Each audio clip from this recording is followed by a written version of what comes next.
Waalaikumsalam warahmatullahi wabarakatuh. Apa dong? Ke bawah. Yang saya hormati rekan guru dan staf SDN 13 Gunung Megang, saya ucapkan terima kasih banyak karena sudah menghadiri dalam kegiatan pendidikan guru penggerak, yaitu dalam pembuatan aksi nyata. Terus berapa? Terus langsung pertanyaan pemantik. Sekarang boleh Bapak Ibu guru setuju atau tidak? Dari pertanyaan 1, hukuman dapat mendisiplinkan anak. Apakah Bapak atau Ibu guru setuju atau tidak? Ragu-ragu. Terus yang kedua, memberikan hukuman dengan hal positif seperti membaca atau membersihkan halaman sekolah dapat meningkatkan disiplin anak. Setuju? Terus yang ketiga, memberikan penghargaan dapat meningkatkan motivasi belajar anak. Setuju. Oke. Nanti dari soal pertanyaan pemantik tadi kita bisa lihat penjabarannya di halaman selanjutnya. Dalam topik ini saya akan menyampaikan 6 modul, 6 materi. Yang pertama disiplin positif, yang kedua pengertian dari motivasi, hukuman, penghargaan, restitusi. Yang ketiga keyakinan kelas itu seperti apa. Yang keempat kebutuhan dasar manusia. Yang kelima 5 posisi kontrol. Yang ketiga segitiga yang keenam segitiga restitusi. Selanjutnya, nah coba Ibu sama Bapak praktekkan. Kalian boleh menggenggam suatu keyakinan yang paling berharga dalam hidup Bapak. Coba digenggam. Sekarang saya ingin Bapak, Ibu Dina merayu Pak Dakim. Pak Dakim itu harus menggenggam tangan Pak Dakim. Apa yang menurut Pak Dakim itu hal yang berharga? Digenggam tangannya Pak Dakim. Nah, Ibu Rina boleh merayu Pak Dakim. Apakah Pak Dakim itu bisa dengan membuka kepalan? Boleh dengan rayuan, boleh menyuap, apa saja agar membuka kepalan tangan Anda. Aku mengajak Pak Dakim. Coba Dina merayu Pak Dakim. Berdiri ke depannya. Coba Pak Dakim, apakah bisa Ibu Dina membuka kepalan Pak Dakim tadi yang sangat berharga tadi? Pak, minta maaf. Bapak, saya minta maaf kalau ada salah. Rayu Ibu Dina, coba rayu. Pak Dakim dan coba dong buka. Coba dong Pak buka tangannya, saya minta maaf. Diminta minta maaf ya?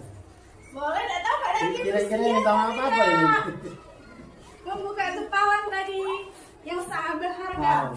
Coba Pak Dakim, tolong buka dong. Saya ingin tahu apa hal yang berharga. Pak Dakim kan ganteng. Pak Dakim baik hati. Pak Dakim, coba dong buka tangannya, kepalan tangannya. Coba kita pengen tahu hal penting yang berharga apa yang di dalam kepala Pak Dakim itu. Apa pikirannya? Yakin. Ya, boleh keyakinan apa? Hal yang penting apa dalam genggam Pak Dakim tadi itu? Yang sangat berharga dalam hidup Pak Dakim apa?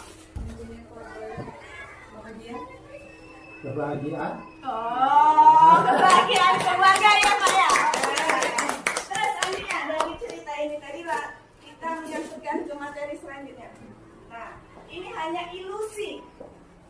Ilusi berarti hanya perkiraan dia, anggapan. Ilusi guru mengontrol murid. Ilusi bahwa kritikan dan membuat orang merasa bersalah dapat menguatkan karakter. Ilusi bahwa semua penguatan positif efektif dan bermanfaat ilusi bahwa orang dewasa memiliki hak untuk memaksa. Selanjutnya dari yang Pak Levin tadi. Ini stimulus respon, teori kontrolnya ini.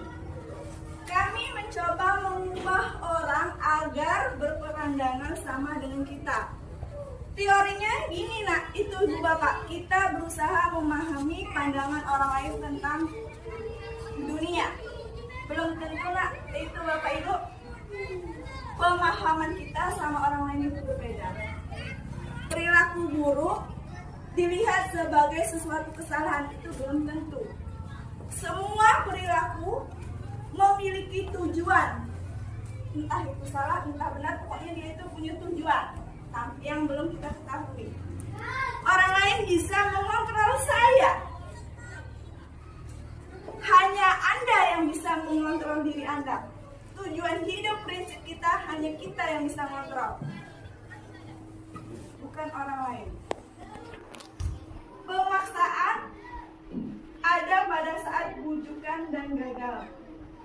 Yang benar kolaborasi dan konsensus menciptakan pilihan baru. Yang terakhir model berpikir menang atau kalah. Teorinya memang benar, model berpikir menang dan kalah. Nah, ini apakah makna disiplin? Disiplin berasal dari bahasa Latin, yaitu disciplina, yang artinya belajar. Disiplin. Makna asal dari kata ini berkonotasi dengan disiplin diri dari murid-murid. Disiplin diri membuat orang menggali potensinya menuju sebuah tujuan apa yang dia hargai.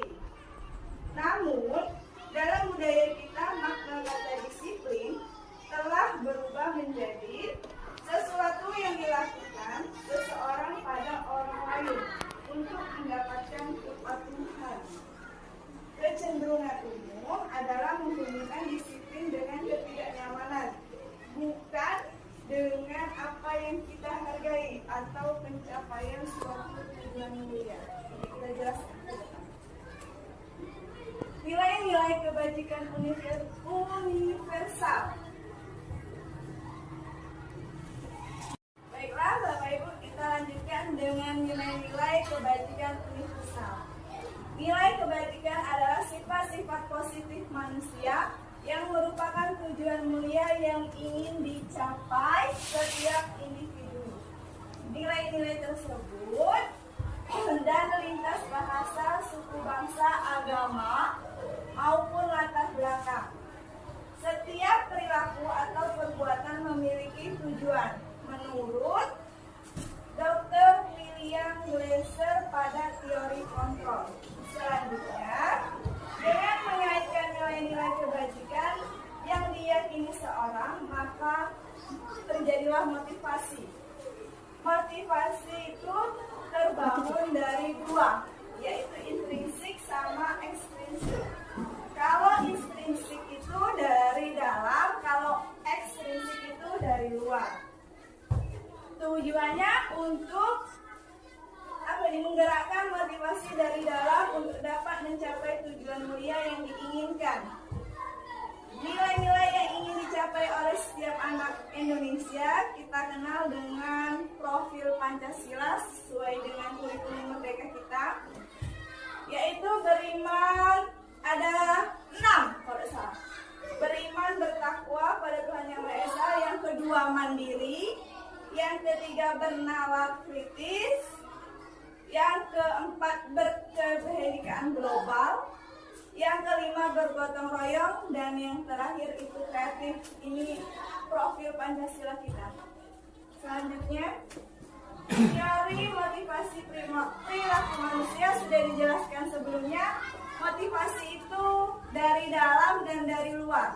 Contohnya, dari luar untuk menghindari ketidaknyamanan atau hukuman apa yang akan terjadi apabila saya tidak melakukannya.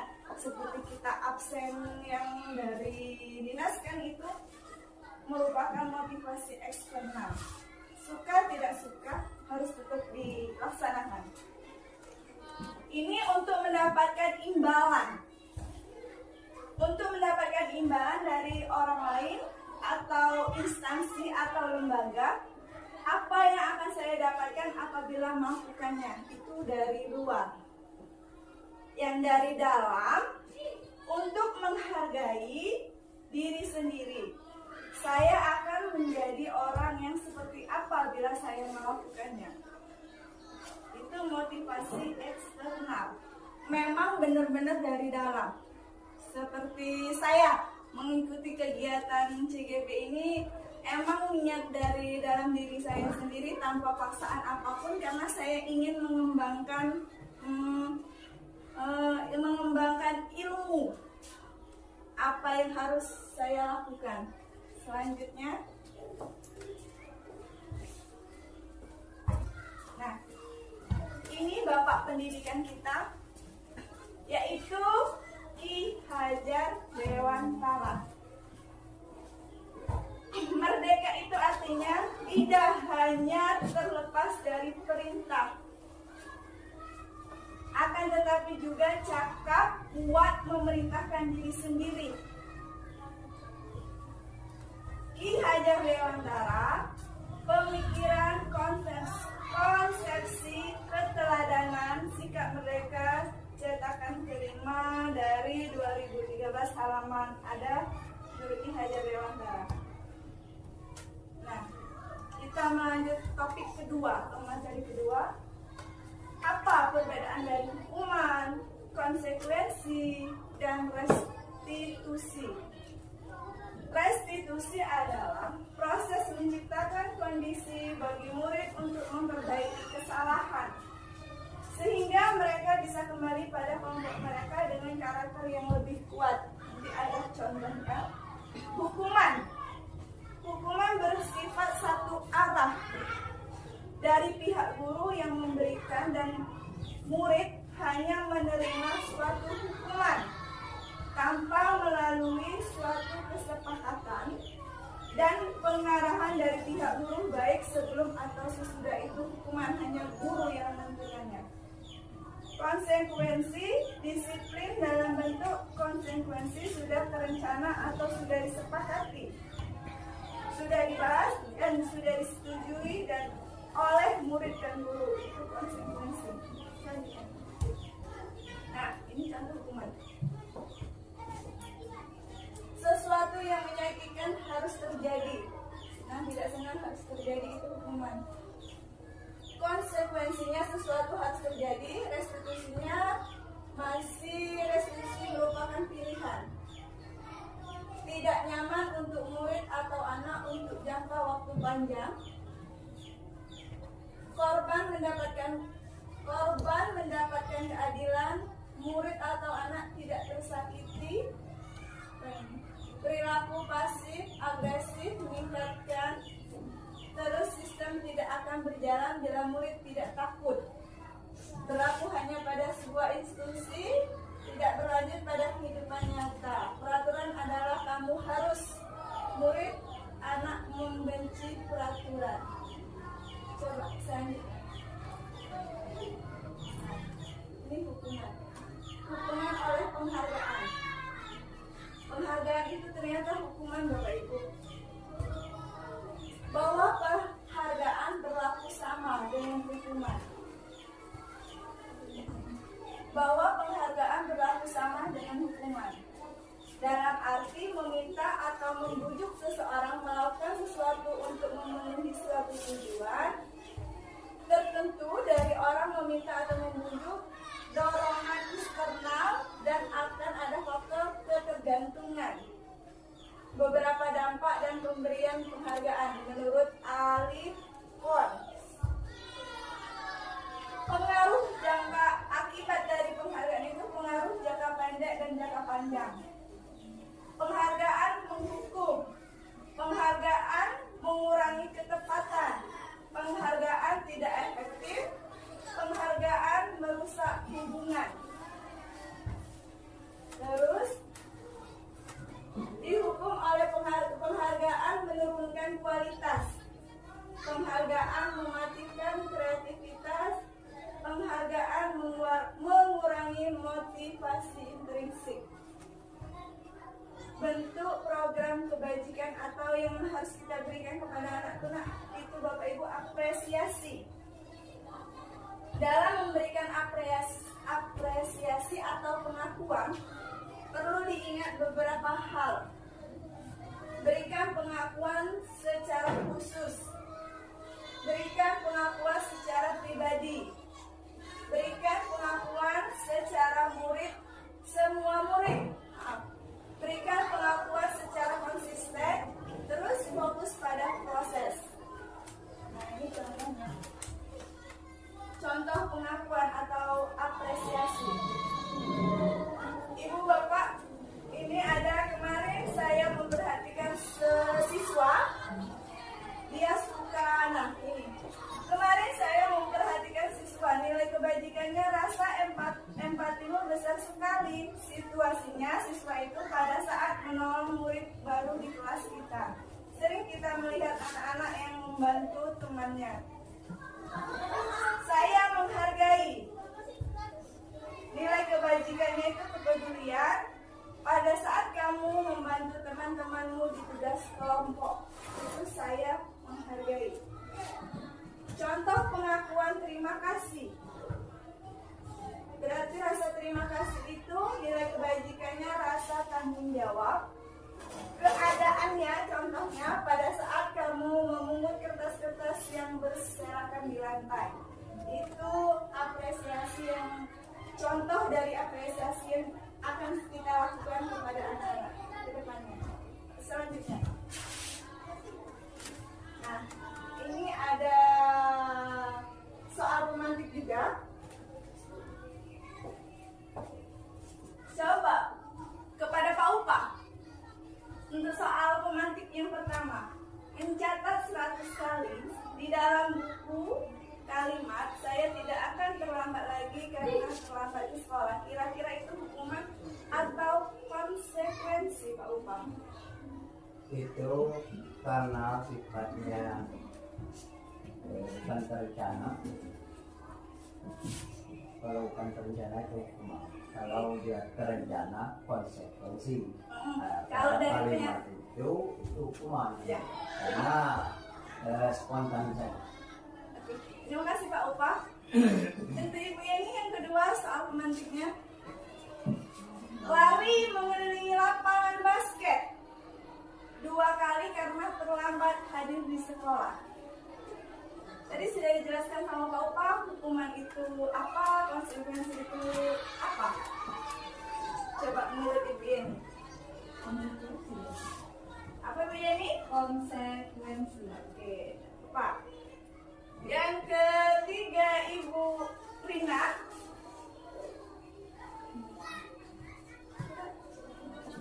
Coba baca Bu Rina. Murid diminta untuk ikut up 15 kali karena tidak menggunakan masker di sekolah. Oke. Konsekuensi. Konsekuensi. Oke, berarti ini tadi hukuman. Ini hukuman Pak Bayu tadi. Ya, hukuman. Ini konsekuensi. Yang keempat Ibu Nova. Apa Menggantikan kertas tugas teman yang telah dicoret-coret. Konsekuensi. Terus yang kelima, coba Ibu Nur, membersihkan tumpahan air di meja tulis karena tersenggol pada saat belajar. Merupakan hukuman atau konsekuensi? Konsekuensi. Oke, berarti labanya. Ini pada game. Murid disuruh untuk tidak mengenakan sepatu seharian di sekolah karena tidak mengenakan sepatu hitam. Ayo. Murid disuruh untuk tidak mengenakan sepatu seharian di sekolah karena dia salah menggunakan sepatu warna putih, sepatu hitam karena dia tidak menggunakan sepatu hitam. Mungkin dia sekolah pakai warna putih. Terus dia tidak pakai sepatu selama seharian karena ada konsekuensi. Oke, terus selanjutnya Ibu Novi. Lari mengelilingi lapangan basket. Nah, sesuai dengan Ibu Novi. Ayo Ibu Novi. Hari mengenali melakukan basket 2 kali karena terlalu 10 menit untuk pelajaran PJOK. Kalau menurut saya itu termasuk ke konsekuensi. Konsekuensi, oke. Hukuman hanya pada soal satu. Kita buktikan dengan jawab Bapak Ibu di halaman selanjutnya. Nah, lihat. Untuk Pak Upa benar, untuk Ibu Yeni. Ini kan Ibu Yeni hukuman karena ini tidak ada kesepakatan. Kayak gitu. Terus ini murid diminta untuk push up, itu juga hukuman. Ibu siapa itu tadi? Ibu Rina mengganti kertas. Konsekuensi benar Ibu Nova. Ini membersihkan depan air, konsekuensi. Yang ini hukuman, yang ini konsekuensi. Ayo selanjutnya. Nah, ini perbedaannya Ibu. Tadi kan masih bingung antara konsekuensi dan hukuman. Kalau hukuman sesuatu yang menyakitkan harus terjadi. Konsekuensinya sesuatu harus terjadi juga. Membuat anak sakit, fisik maupun hati untuk jangka waktu lama. Ini membuat anak merasa tidak nyaman dalam jangka waktu pendek. Anak membenci kedisiplinan. Hukuman. Anak menghargai disiplin. Hukuman itu paksaan. Kalau konsekuensi itu ada stimulus atau tanggapan, seperti kita membuat keyakinan kelas. Kalau datang terlambat itu kan keyakinan kelas itu kan murid yang buat. Apa keyakinan kelas yang harus kita buat? Datang terlambat, atau tidak boleh ramai dalam kelas. Nah, kalau mereka melanggar kan sudah kita sepakati, sudah kita bicarakan sebelumnya. Itu ada stimulus dan tanggapan. Itu konsekuensi. Di sini hukuman mendorong anak menyakiti diri sendiri. Konsekuensinya mendorong anak agar mudah menyesuaikan diri. Konsep diri yang buruk, konsep diri yang baik. Anak belajar untuk menyembunyikan kesalahan, anak belajar untuk mematuhi peraturan. Nah, ini peraturan. Yang ini marah, rasa bersalah, dipermalukan, merasa tak dihargai. Ini kehilangan hak, dibuat tidak nyaman, diasingkan untuk sementara. Intinya Ibu Bapak hukuman itu dibuat sendiri tanpa ada perkataan atau komunikasi dengan yang lain. Kalau konsekuensi itu sudah ada diskusi, sudah ada kesepakatan yang harus dilakukan. Kalau yang ini bersifat kena dewek. Gitu Bapak Ibu. Terus selanjutnya. Nah, ke topik selanjutnya berbeda lagi sekarang tentang restitusi. Apa sih restitusi itu? Restitusi itu bukan untuk menembus kesalahan, namun untuk belajar dari kesalahan. Memperbaiki hubungan, tawaran bukan paksaan. Restitusi menuntut untuk melihat ke dalam diri. Restitusi mencari kebutuhan dasar yang mendasari tindakan. Restitusi diri adalah cara yang paling baik. Restitusi fokus pada karakter bukan tindakan. Restitusi bukan pada solusi. Restitusi fokus pada solusi. Restitusi mengembalikan murid yang berbuat salah pada kelompoknya. Coba kita ada suatu contoh yang akan saya tampilkan, contoh restitusi. Ya.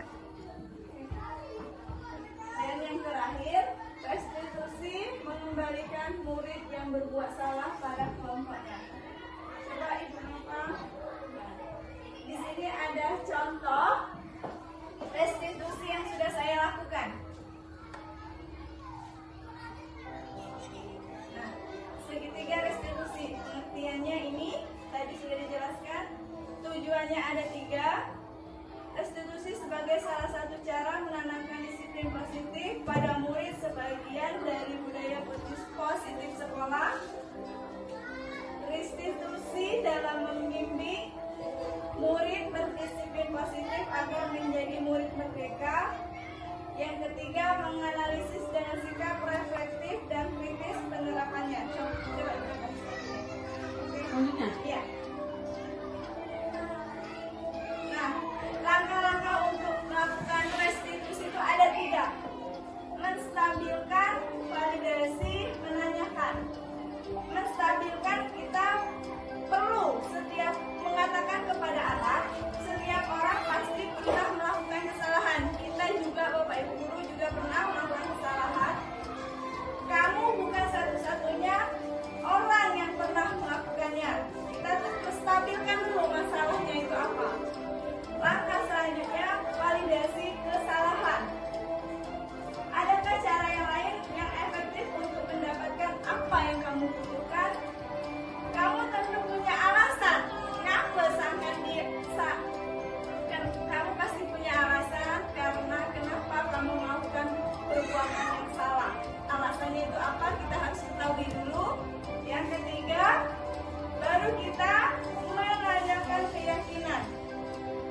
Keyakinan kelas apa yang sudah kita buat? Kamu ingin menjadi orang seperti apa? Terus selanjutnya, Ibu Nova, ini contohnya. Nah, kasus satu siswa ribut di dalam kelas pada saat guru memberikan penjelasan. Kalau ada siswa yang ribut dalam kelas itu, jangan kita langsung marah-marah. Kita ketahui dulu latar belakang masalahnya itu ngapa nih siswa itu ribut. Coba selanjutnya Ibu Nova.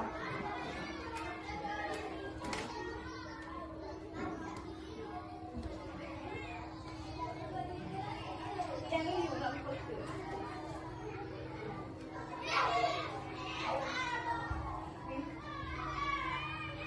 Nah, ini kan di kelas saya, di kelas 2 kebetulan ada siswa yang memang Zizan ini aktif, terlalu aktif. Jadinya kalau dia sudah selesai mengerjakan tugas, dia mengganggu temannya. Padahal teman yang lain masih mengerjakan soal yang saya berikan. Terus saya melakukan tindakan restitusi karena kenapa si Zizan ini mengganggu temannya. Coba dari nomor apa? Ada suara yang berapa ya? Gimana? Ini, coba lagi. Wah, nggak ada suaranya ya. Saya ada. Di situ. Saya tidak kedengeran saat. Saya di sini melakukan restitusi, menanyakan pada Zizan, menstabilkan. Zizan, Zizan kenapa dipanggil? Nah, karena apa? Karena ribut. Terus kita ngomong, Zizan, bukan hanya Zizan yang bisa melakukan kesalahan, ibu juga pernah. Terus itu kenapa Zizan melakukan ini? Keyakinan apa yang sudah dilanggar? Zizan pengen jadi apa? Nanti kan anak itu bisa merubah sikapnya. Jangan langsung kita marah-marah. Itu salah satu contoh segitiga restitusi. Coba kita lanjut ke PDF Ibu Nova, ke topik selanjutnya. Selamat siang Suci. Selamat siang, Bu. Kira-kira kenapa Suci dipanggilnya ini?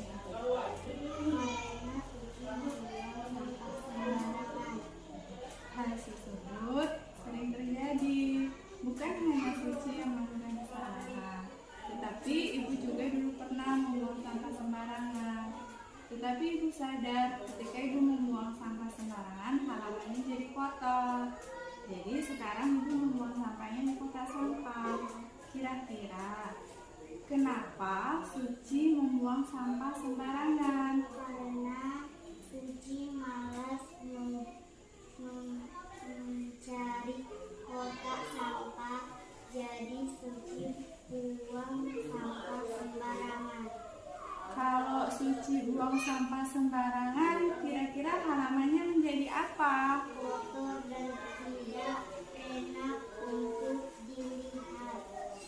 Suci minta maaf karena membuang sampah sembarangan dan Suci tidak akan mengulangnya lagi. Dengan membuang sampah sembarangan, keyakinan apa yang sudah Suci langgar?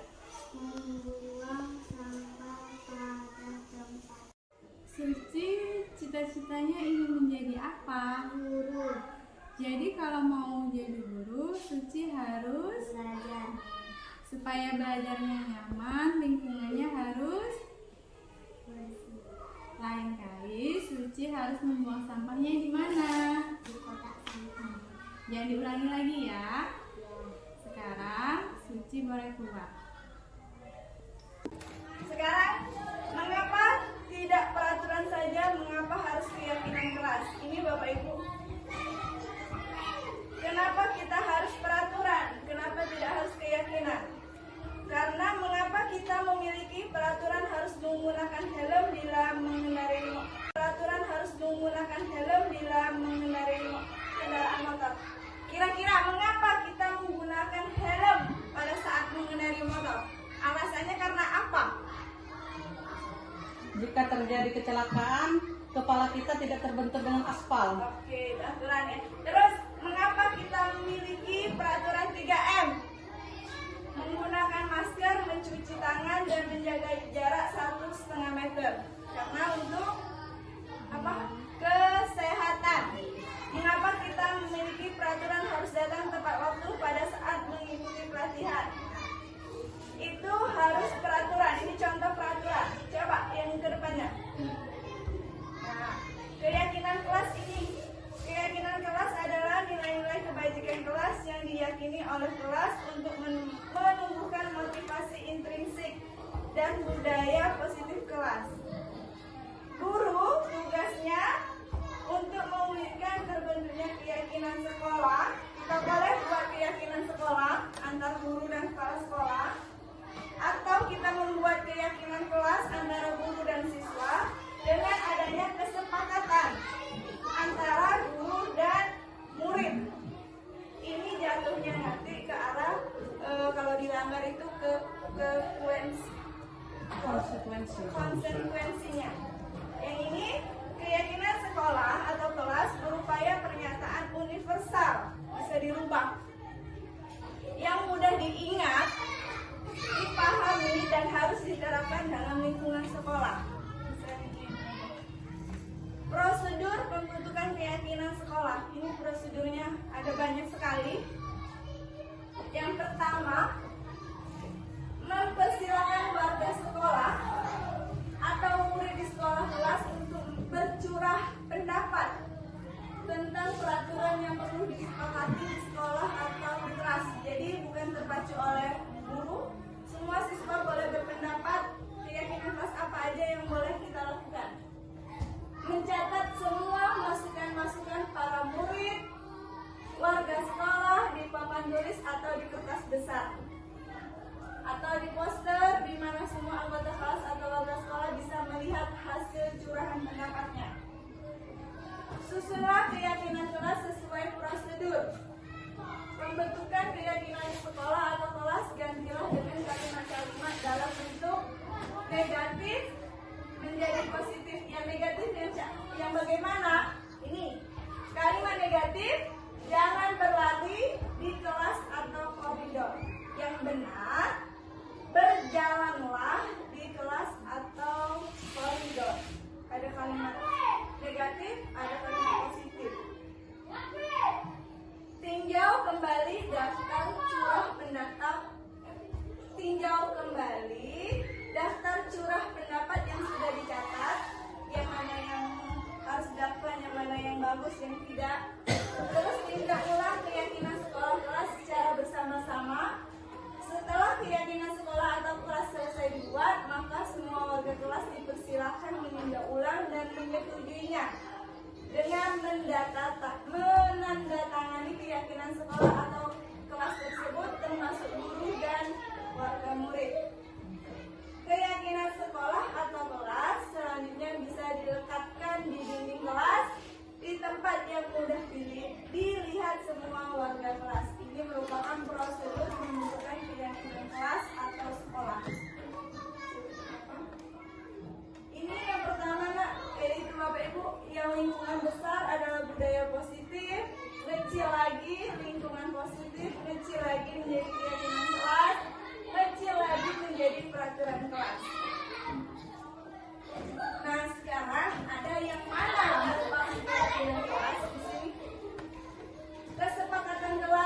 datang tepat waktu, mengucapkan salam, menjaga kebersihan sekolah, mendoa sebelum dan sesudah kegiatan. Coba ke pertanyaan selanjutnya. Selalu kembalikan buku ke tempatnya. Ini keyakinan kelas apa Bapak Ibu? Keyakinan kelas. Kesepakatan kelas. Ini merupakan contoh keyakinan kelas bertanggung jawab. Coba yang dilarang mengganggu orang lain. Keyakinan kelas yang seperti apa? Apa Bapak Ibu? Dilarang mengganggu orang lain. Keyakinan kelas menghormati. Itu merupakan dilarang mengganggu orang lain. Hadir di sekolah 15 menit sebelumnya. Coba Ibu Nova jawab, apa yang menurut Ibu Nova? Keyakinan kelas seperti apa yang ini? Hadir di sekolah 15 menit sebelum pembelajaran dimulai. Tepat waktu, disiplin. Oke. Coba Paupa dilarang melakukan kekerasan. Keyakinan kelas seperti apa? Oke. Dilarang menggunakan narkoba. Ibu Ros. Apapun, apa menurut Ibu Ros? Disiplin. Oke. Bergantian atau menunggu giliran, Pak Dakim. Disiplin. Oke. Gunakan masker, Ibu Novi. Kesehatan. Jangan berlari di kelas atau koridor. Ini. Oke, jawabannya. Oke. Selalu kembalikan buku ke tempatnya, itu merupakan keyakinan kelas tanggung jawab. Dilarang mengganggu orang lain, itu menghormati orang lain. Hadir sekolah 15 menit sebelum pembelajaran dimulai, menghormati orang lain dan berkomitmen. Dilarang melakukan kekerasan, berarti keselamatan, menghormati orang lain. Dilarang menggunakan narkoba, itu kesehatan.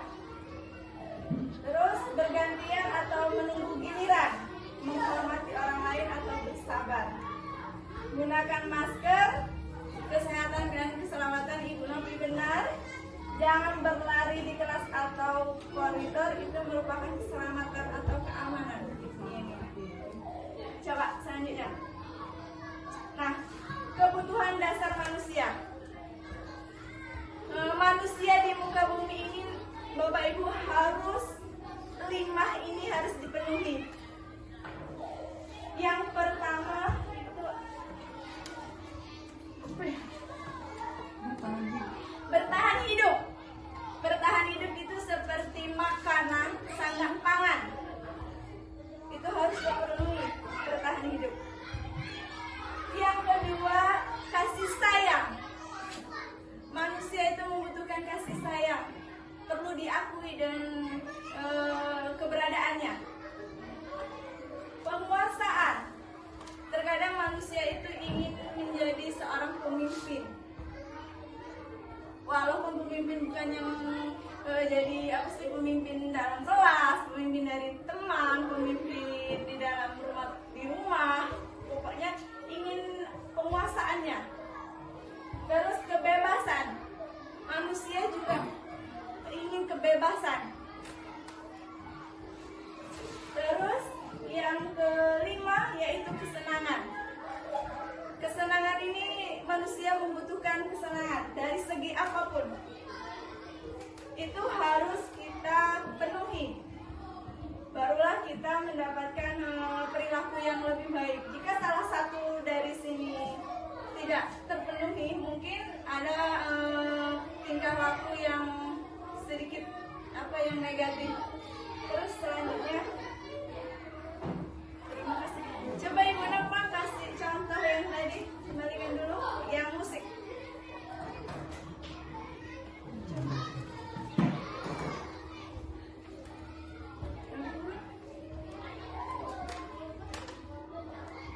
Tiga. Baiklah Bapak Ibu, kita di yang terakhir yaitu 5 posisi kontrol.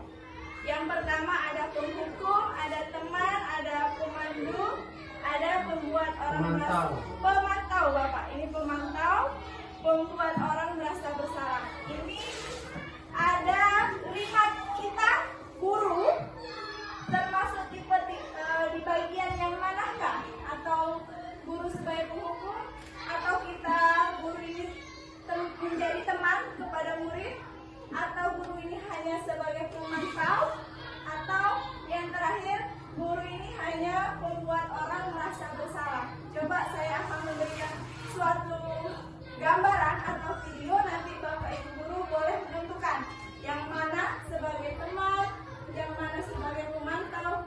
Coba kita dengarkan sama-sama. Gambarnya ini. Ada enggak kenapa?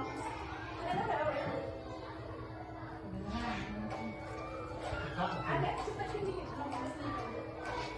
Menurut calon guru penggerak, video ini akan menampilkan beberapa adegan interaksi guru dan murid. Silakan menonton dan merefleksikannya.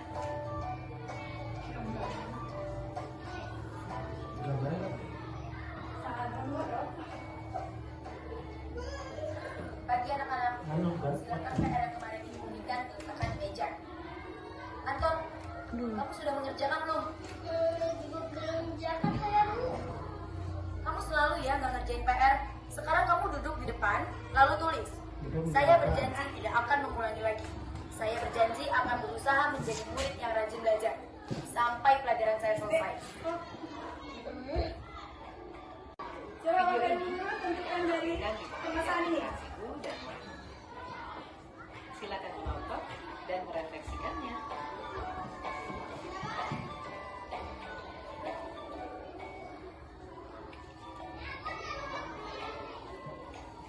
Bagi anak-anak, silakan PR yang kemarin ibu berikan diletakkan di meja.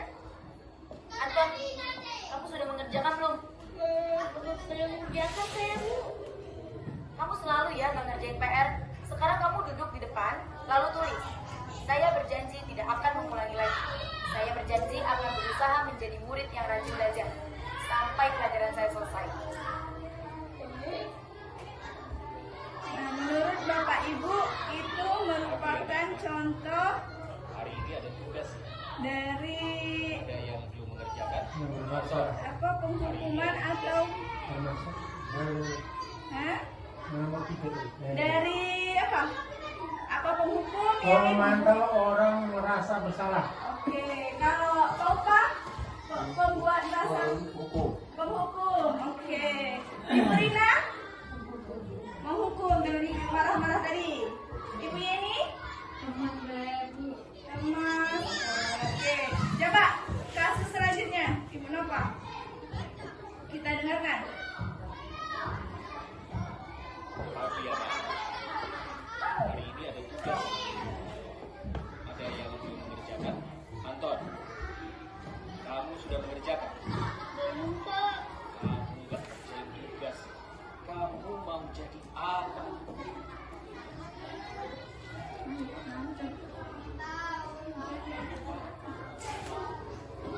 Kecewanya sama kamu. Oke, Ibu nak mau perhatikan aja. Aku jelas, Ibu. Saya jelasin aja. Mana? Di sini berapa? Oke. Nah, kalau penghukum nak itu Bapak Ibu guru,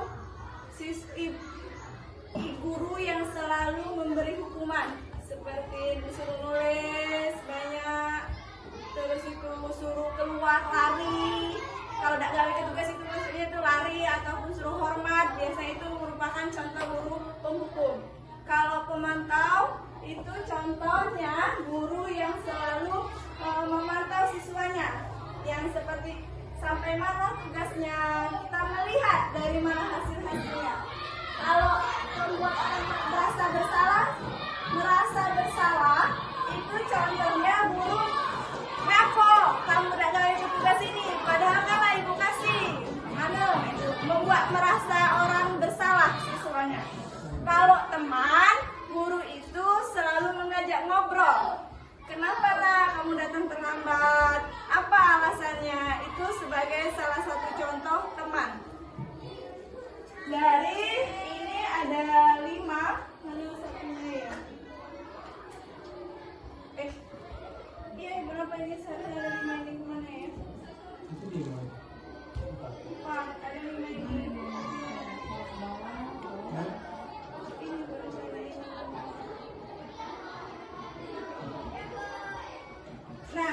Yang terakhir itu manajer.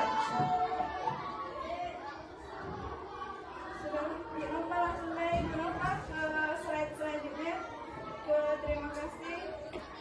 Baiklah, Bapak Ibu Guru, ini materi yang bisa saya sampaikan tentang disiplin positif dalam rangka memenuhi tugas saya, yaitu aksi nyata dalam modul 1.4. Saya ucapkan terima kasih banyak, sebanyak-banyaknya atas waktu yang telah diberikan, yang hadir dalam kegiatan ini. Bila saya ada kata atau kesalahan, saya minta maaf. Saya akhiri, wabillahi taufiq hidayah. Assalamualaikum warahmatullahi wabarakatuh. Waalaikumsalam warahmatullahi wabarakatuh. Waalaikumsalam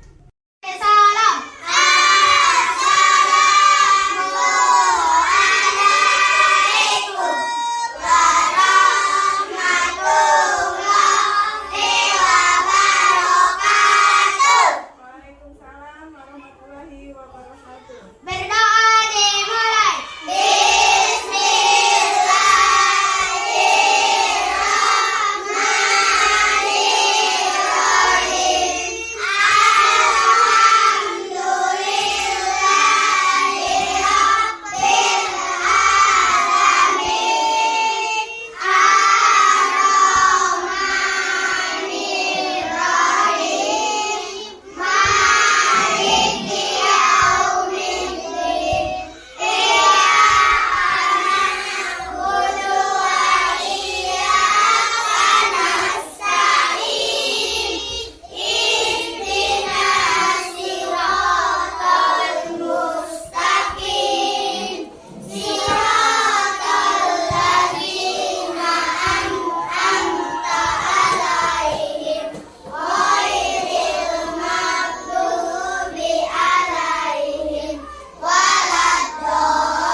kalian yakin kalau kalian itu yang untuk melaksanakan hal tersebut supaya kalian itu tanggung jawab.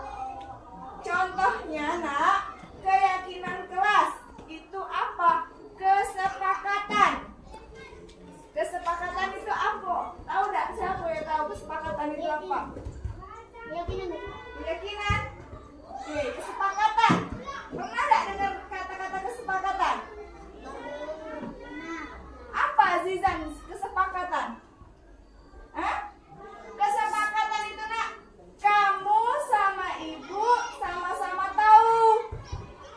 Contoh, kira-kira kesepakatan kelas apa yang diinginkan Zizan? Piket. Nah, itu merupakan contoh kesepakatan ibu sama Zizan. Kesepakatannya yaitu piket. Jadi itu piket merupakan keyakinan kelas. Membuat keyakinan kelas itu nak menggunakan kalimat positif. Ya, mana Bu kalimat positif? Kalimat positif itu nak menjaga kebersihan. Bukan tidak boleh membuang sampah. Tidak boleh membuang sampah itu sama tidak? Jangan membuang sampah sembarangan. Tidak. Sama. Tidak boleh buang sampah, tidak boleh buang sampah. Sama menjaga kebersihan sama tidak nak? Sama kan? Sama-sama tidak boleh buang sampah.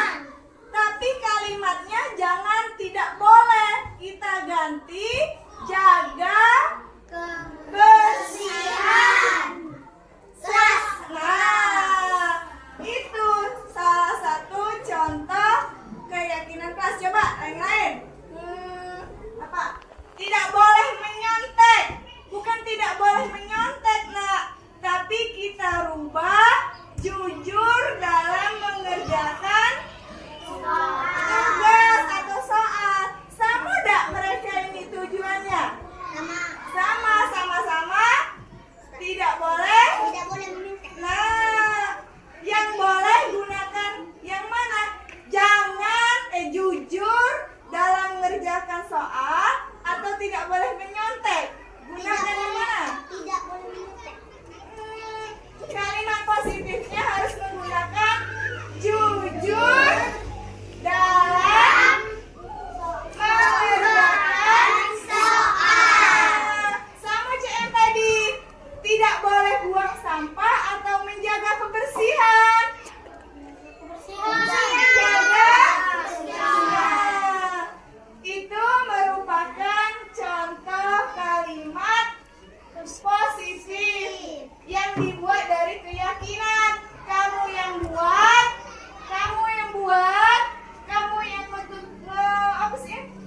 mengasih pendapat, nanti diketahui ibu.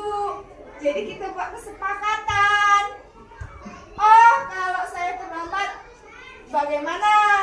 Kalau saya menyontek juga bagaimana? Itu merupakan kesepakatan. Jadi kalian tahu, ibu juga tahu. Itu merupakan apa tadi? Keyakinan kelas. Ngerti ya? Ngerti. Oke. Coba nanti kalian membuat contoh keyakinan kelas. Anak-anak, coba kalian hari ini membuat keyakinan kelas. Satu orang mendapatkan satu kertas. Kalian utarakan, kalian ungkapkan, kalian tuliskan keyakinan kelas apa saja yang harus kita sepakati. Nanti kalau sudah baru tempel ke depan. Nah, coba diisi.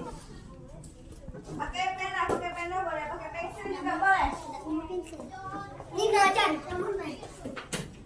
Tulis. Ayo, tulis.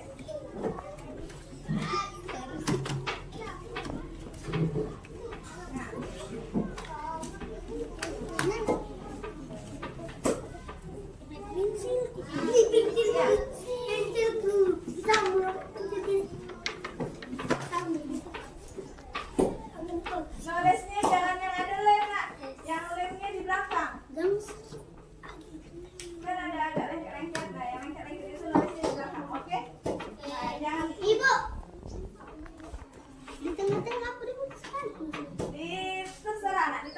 pinggir ada buku yang penting kamu nulis.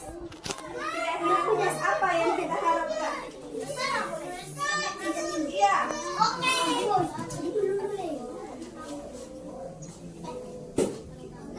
Aku siap. Aku tidak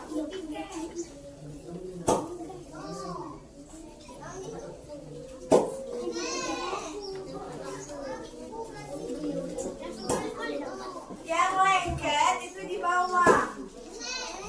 ini Bu yang Nah, tulisnya di sini.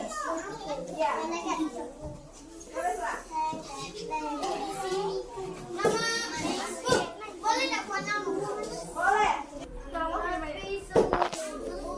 Ayo, ditulis namanya dulu. Namanya siapa? Aku ada Bu. Nah, buatlah keyakinan kelas seperti apa. Tulis. Apa yang kamu inginkan? Tulis, ayo. Oh. Satu boleh, dua boleh, tiga boleh. Kalau yang sudah, boleh maju ke depan, ditempel di sini. Ayo, tempel. Suci.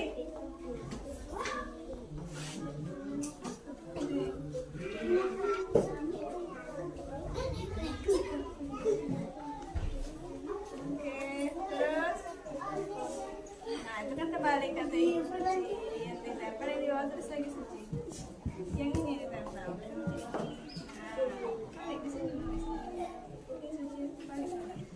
Oh, tidak deh. Jangan ulang lagi. Sini, Suci. Udah. Apa? Sudah? Ayo. Udah kan depan.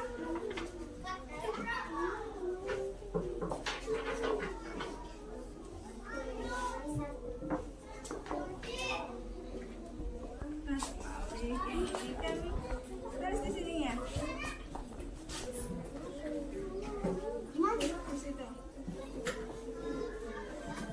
Balik kerja. Nah, ini balik dulu balik.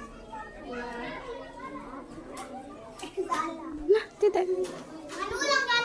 Halo, balik.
Sudah? Coba perhatikan.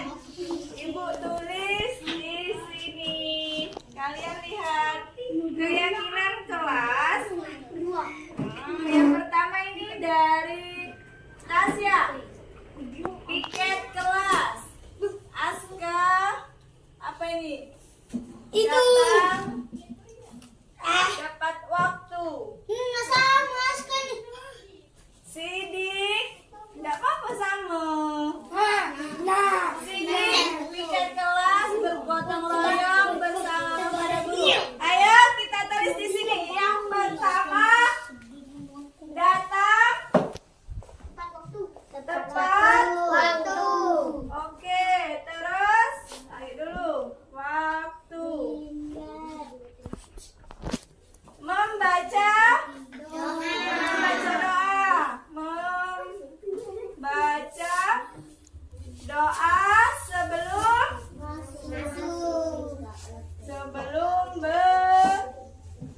belajar. Terus nomor 3 apa ini? Bersalaman. Yang sidik ini bersalaman kepada kepada ibu atau bapak guru. Oke. Yang keempat apa ini? Piket kelas sudah ada. Piket kelas sudah ada belum? Piket. Ibu. Abdi belum. Terus sudah piket kelas, apalagi berdoa sudah, merapikan apa nih, belanja, menghormati guru.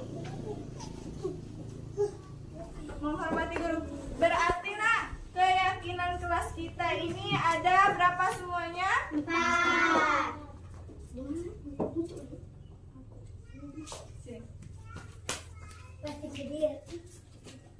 Oke, sama saja piket. Berarti keyakinan kelas kita ada berapa? 4. Yang pertama, Datang terus, membaca doa saja. terus, Salaman kepada guru. yang terakhir. Piket kelas. Nah, berarti ini keyakinan kelasnya ibu ketik, ibu tempel. Kalian harus dijalankan ini. Berarti kalian harus datang tepat Waktu. Nah, sebelum belajar dimulai kita harus membaca Doa.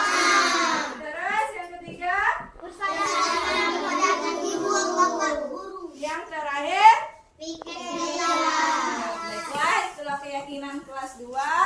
Semoga kita dapat menjalankannya. Dengan sudah. Assalamualaikum warahmatullahi wabarakatuh. Perkenalkan, nama saya Nova Mardiana. Saya adalah guru dari SDN 13 Gunung Megang.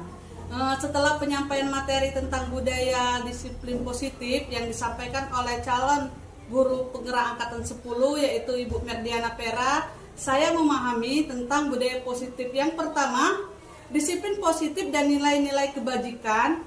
Yang kedua, teori motivasi, hukuman dan penghargaan. Yang ketiga, keyakinan kelas. Dan yang keempat, 5 kebutuhan dasar manusia. Dan yang terakhir, 5 posisi kontrol segitiga restitusi. Semoga ilmu yang didapatkan tentang budaya positif dapat dilaksanakan dengan baik di lingkungan sekolah maupun di lingkungan masyarakat. Demikianlah refleksi dari saya tutup. Wassalamualaikum warahmatullahi wabarakatuh.